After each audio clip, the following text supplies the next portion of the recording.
My name's Charlie Robinson. I'm the author of The Octopus of Global Control. And nowhere is hypocrisy more evident in the United States than in the way they classify drugs. They do a thing called a DEA schedule. Schedule 1 drugs. In order to be a Schedule 1 drug, you have to have a high potential for abuse. You have the drug has no currently accepted medical treatment for use in the United States. There's a lack of safety, so the drug, even under medical supervision, and you cannot write any prescriptions for this drug. So the list of Schedule 1 drugs include heroin, okay, fine, MDMA, which is ecstasy. Yeah, probably not, unless somebody's going to go rob a 7-Eleven with their shirt off and dancing, Mickey Mouse hands. Ecstasy's not going to bother anyone. GHB is on there. Psilocybin mushrooms, once again, seriously, mushrooms are no problem. Let's not kid ourselves. Quaaludes are on there because I guess this list was written in the mid-70s. Khat, K-H-A-T, are you familiar with that? It's a drug that's really only found in Somalia. So I guess it had to be on this list for some reason. And the last one on there is bath salts, which I guess is legit if you're going to take bath salts, which has a very nice and soothing name, but then you find yourself trying to bite some guy's face off at a parking lot at some liquor store, 4 o'clock in the morning. On this list of Schedule 1 drugs is also marijuana. Marijuana has to have a high potential for abuse, has to have currently no accepted medical treatment use, and no prescriptions can be written.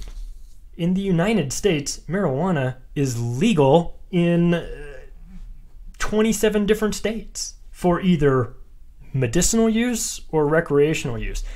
How can you have a drug that is legal for medical use, legal in several other states for personal use, and still be a Schedule 1 drug?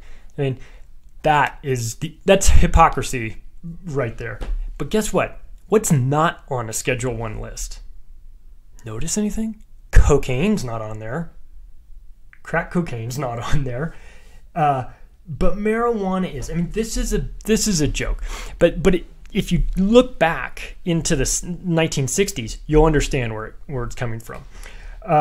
Here's a quote from a guy. His name is John Ehrlichman. He was an aide to Richard Nixon when Nixon was president. Quote, "You want to know what this was really about? The Nixon campaign, 1968, and the Nixon White House after that had two enemies, the anti-war left and black people.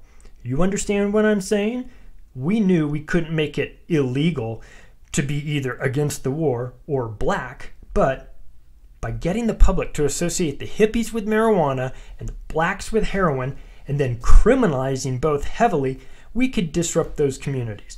We could arrest their leaders, raid their homes, break up their meetings, and vilify them night after night on the evening news.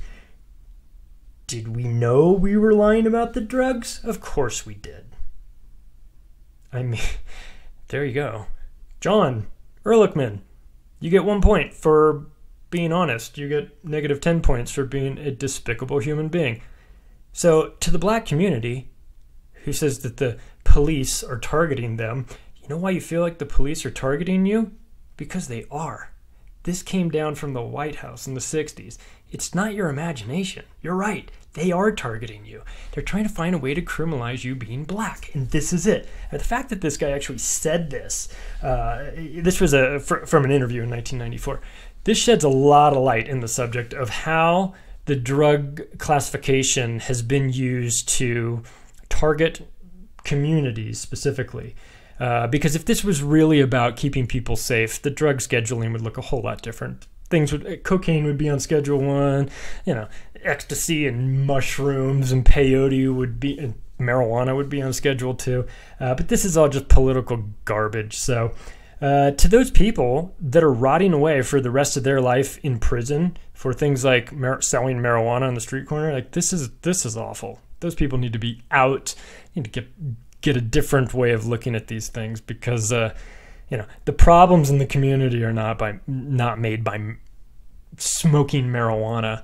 The problems are when the father in the community is in prison for 30 years because he was selling it, and the communities crumble from the inside. What a mess.